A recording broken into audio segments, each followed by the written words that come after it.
नमस्कार अनिल जी। हाँ, नमस्कार नमस्कार सर। NBC 24 न्यूज़ में आपका बहुत बहुत स्वागत है। शुक्रिया शुक्रिया। अनिल जी, आपसे कुछ सवाल रहेंगे। शिक्षा मंत्री की तरफ से बोला गया था होली के बाद सारी प्रक्रिया शुरू हो जाएगी, 7वें चरण की प्रक्रिया शुरू हो जाएगी। क्या लगता है, हो जाएगी नौकरी? मुझे तो ऐसा नहीं लगता है, क्योंकि होली के बाद अगर कुछ शुरू करना होता तो उसका नोटिफिकेशन जारी किया जाता है, लेकिन ऐसा किया नहीं गया।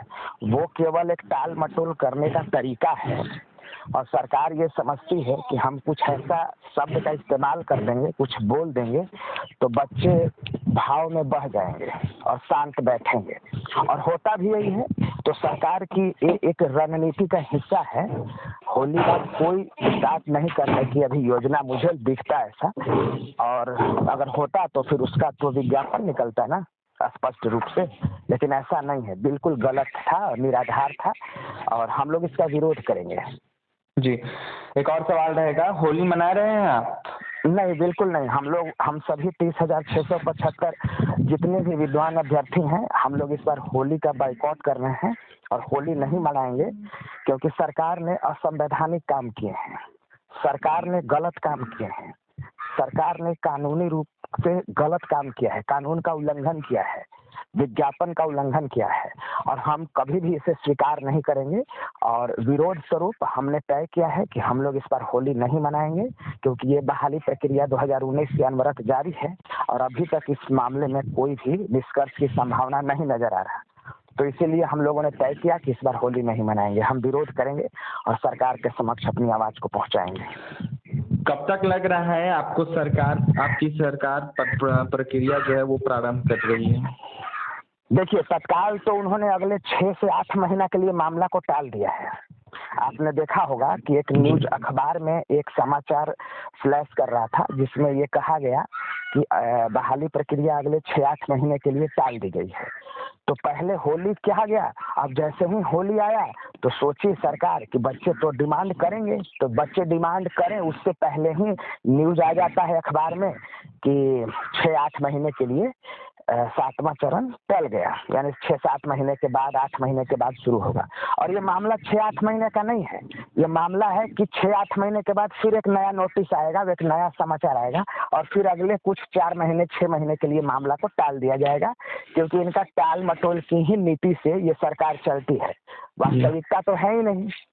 तो इसीलिए ये समझिए टाल मटोल की नीति है और इस पे हम लोगों को गंभीरता से विचार करना होगा। मैं सभी 30,675 मेरिटधारी विद्वान अभ्यर्थियों से आह्वान करता हूं कि मेरे साथियों, आपको सरकार की नीति को समझना होगा और समझिए, और नहीं समझिएगा तो बहुत मुश्किल में पड़ जाइएगा, क्योंकि सरकार टाल मटोल की नीति से चलना चाहती है। सरकार ये चाहती है कि हम कुछ न्यूज फ्लैश कर दें, बच्चे शांत रहे, लेकिन हम शांत रहने वाले हैं क्या?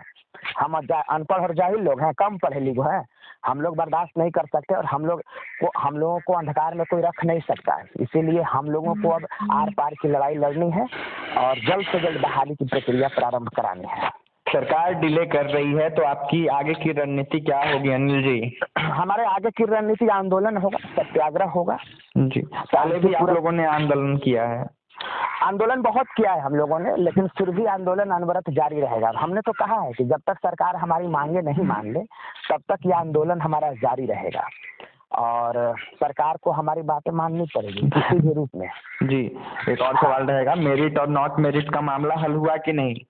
नहीं, मेरिट और नॉट मेरिट का मामला तो हल हो ही गया है। जब मेरिट, उसमें मेरिट की जीत हुई है और सर्टिफिकेट पे जब मेरिट शब्द का वर्णन किया गया है, तो अब कोई की हैसियत नहीं है जो मेरिट को हटा दे और विज्ञापन से दूर कोई कर दे। विज्ञापन का पालन अब सरकार को करना होगा और सरकार की मजबूरी होगी।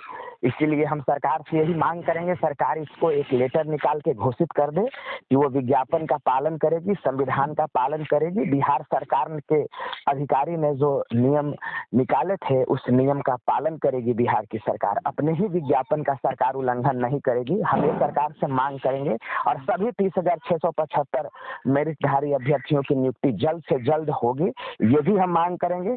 और जल्द से जल्द, माने वक्त नहीं है, महीना 2 महीना के अंदर इस प्रक्रिया को प्रारंभ करके और इसको मुकाम पे पहुंचाया जाए, हमें ये भी मांग करेंगे सरकार। तो इसके लिए हम लोग आंदोलन की तैयारी कर रहे हैं। और आपके चैनल के जरिए मैं सभी 30,675 विद्वान अभ्यर्थियों से मैं ये निवेदन करता हूँ कि मेरे साथियों, ये वक्त संघर्ष का है, ये वक्त आंदोलन का है, ये वक्त लड़ने और जीतने का है। इसलिए हम लोगों को आंदोलन करना होगा, क्योंकि बहुत ऐसे मामले हैं जो माननीय मुख्यमंत्री जी को ये लोग पता नहीं चलने देते हैं। तो राज्य के नेता माननीय मुख्यमंत्री श्री नीतीश कुमार है ना, हमारे नेता तो वो है ना, बिहार के नेता वो है, बिहार के अभिभावक वो है, मुख्यमंत्री वो है। लोकतंत्र में राजा तो नहीं होता, लेकिन राजा से कम नहीं होता मुख्यमंत्री। तो बिहार की सरकार की नेतृत्व कर रहे हैं माननीय मुख्यमंत्री नीतीश कुमार, और बहुत ऐसे मामले हैं जिनमें उनको बताया नहीं जाता है। तो हम आंदोलन के जरिए माननीय मुख्यमंत्री के पास अपनी आवाज को पहुंचाएंगे कि महोदय, आपको बिहार सरकार के माननीय मंत्री श्री विजय कुमार चौधरी जी और साथ में शिक्षा विभाग के आला अधिकारी आपको बरगला रहे हैं। लेकिन कहीं ना कहीं अनिल जी, आपने जैसा बोला मुख्यमंत्री के पास बात आप लोगों की नहीं पहुंचती है, तो देखा जाए तो बिहार विधानसभा में बिहार के मुख्यमंत्री भी वहीं मौजूद थे जब STT का मुद्दा उठा, लेकिन कहीं ना कहीं मुख्यमंत्री नीतीश कुमार हाथ पे हाथ धरे रह गए वहीं पे। नहीं, यही तो बात कह रहा हूँ। माननीय मुख्यमंत्री जी को ये लोग वास्तविकता का पता लगने ही नहीं देते। उनको लगता है कि जो हम ये बोल रहे हैं वही सही है, और माननीय मुख्यमंत्री जी को अवगत नहीं कराया जाता है। और हमारा उद्देश्य है इस बार कि माननीय मुख्यमंत्री को इस मामले से अवगत कराया जाए। वो गलत था, वो बोल रहे थे ना विजय कुमार चौधरी जी, जो माननीय मंत्री जी, तो माननीय मुख्यमंत्री जी मुस्कुरा रहे थे, तो उनको लग रहा था कि ये सच बोल रहे हैं, लेकिन ये तो झूठ बोल रहे थे ना, ये तो सरासर गलत बोल रहे थे, वो बरगला रहे थे। तो यही हमें डायरेक्ट मैसेज जब माननीय मुख्यमंत्री जी के पास पहुंचाना है कि महोदय, विज्ञापन का पालन हो, संविधान का पालन हो, आपके सुशासन का पालन हो, संविधान का पालन हो, और जल्द से जल्द मेरिटधारियों की नियुक्ति की जाए। हमें ये मैसेज सरकार तक पहुंचाना है। जो आंदोलन आप करने जा रहे हैं, उस आंदोलन का मकसद क्या होगा? उस आंदोलन का मकसद है कि जल्द से जल्द बहाली प्रक्रिया को प्रारंभ कराना, ये हमारा टॉप ऑन एजेंडा होगा। इसीलिए सभी 15 विषय, किसी भी विषय से आप ताल्लुक रखते हैं, बहाली की प्रक्रिया जल्दी खुलवाने के लिए हमारे आंदोलन का समर्थन करिए मेरे साथियों। और बहुत ऐसे नॉन मेरिट के साथी हैं, उनसे भी मेरा निवेदन है कि जल्द से जल्द प्रक्रिया जब हम लोगों का प्रारंभ हो जाएगा, हम लोगों का होगा, तब आप लोगों का भी कुछ मौका मिलेगा। इसीलिए जल्द से जल्द प्रक्रिया को प्रारंभ करवाने में हमारा सहयोग करिए। और सभी मेरिटधारियों से मेरा निवेदन है कि आंदोलन जल्दी से जल्दी खुले, जल्द से जल्द चयन की प्रक्रिया प्रारंभ हो, जल्द से जल्द नियुक्ति की प्रक्रिया प्रारंभ हो, तब ना शिक्षक बनेंगे। तो हमारा मांग यही रहेगा कि जल्द से जल्द बहाली प्रक्रिया पूरा किया जाए और विज्ञापन के अनुसार सभी 30,675 मेरिटधारी अभ्यर्थियों को नियुक्ति का मार्ग प्रशस्त किया जाए। यही मांग हमारा होगा। जी बिल्कुल। बहुत बहुत धन्यवाद अनिल जी, NBC 24 से बात करने के लिए। नहीं, धन्यवाद आपको भी। और आपके चैनल के जरिए मैं सभी 30,675 अभ्यर्थियों को होली की शुभकामनाएं देता हूं, होली की बधाई देता हूं। लेकिन मैं ये भी आह्वान करता हूं कि हम लोगों को होली नहीं मनाना है। ये सरकार के पास संदेश देना है कि हम लोग होली नहीं मनाएंगे, और सरकार विज्ञापन संविधान का पालन करे और जल्द से जल्द बहाली की प्रक्रिया प्रारंभ करे। धन्यवाद। बिल्कुल देख सकते हैं हमारे साथ STT मेरिट लिस्ट के अभ्यर्थी अनिल थे। तमाम मुद्दों पर चर्चा की है। जिस तरीके से होली के बाद इन लोगों को आश्वासन मिला है कि इनकी नियुक्ति हो जाएगी, 7वें चरण की प्रक्रिया स्टार्ट हो जाएगी, लेकिन देखने वाली बात हुई कब तक इनको नियुक्ति मिलती है और कब तक इनकी बहाली होती है। फिलहाल आपको हम बता दें, होली ये लोग नहीं मना रहे हैं क्योंकि इनकी नियुक्ति नहीं हुई, बेरोजगार है। फिलहाल इस वीडियो में इतना ही। हमारे चैनल को सब्सक्राइब करें, पेज को लाइक करें। बहुत बहुत धन्यवाद।